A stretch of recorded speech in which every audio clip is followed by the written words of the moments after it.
La première fois que je me suis engagée à coexister, au départ, c'était une curiosité, en tout cas, vers des personnes différentes de moi. Et en fait, je me suis rendu compte, en allant à la rencontre de ces jeunes qui étaient soit juifs, soit musulmans, soit athées, que j'acceptais aussi en fait que les questions que je leur posais, ils puissent me les renvoyer, moi, sur ma propre conviction, sur ma propre foi en tant que chrétienne catholique.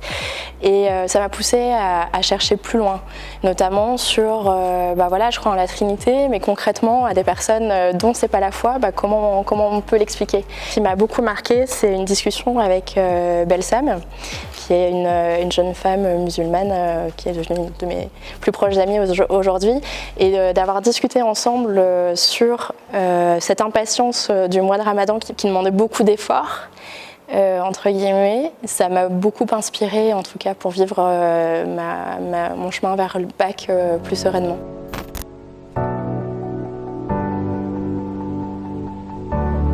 Parfois, je me pose plus souvent la question de me définir comme chrétienne plus que uniquement comme catholique. Par rapport à l'institution, je ne suis pas toujours en phase avec ce qui peut être défendu par les institutions, justement. La manière dont je conçois le rapport aux diversités en général, que ce soit égalité femmes-hommes ou d'autres droits fondamentaux, parfois peuvent remettre un petit peu les choses en question. Ouais.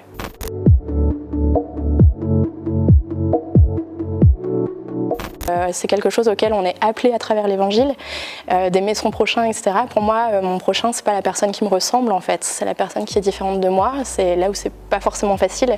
Et justement, comment on fait quand on a des enjeux en termes environnementaux, en termes d'accueil des flux migratoires, des personnes réfugiées. Comment on fait justement pour répondre concrètement à ces enjeux si on ne sait pas en fait vivre ensemble? Je pense que le pape peut contribuer effectivement à faire bouger les lignes. Il est porteur d'un message, porteur de beaucoup d'espoir. Maintenant, dans quelle mesure on peut avoir un discours qui touche une certaine catégorie des populations et mettre à la marge d'autres? Ça c'est plus délicat, ouais.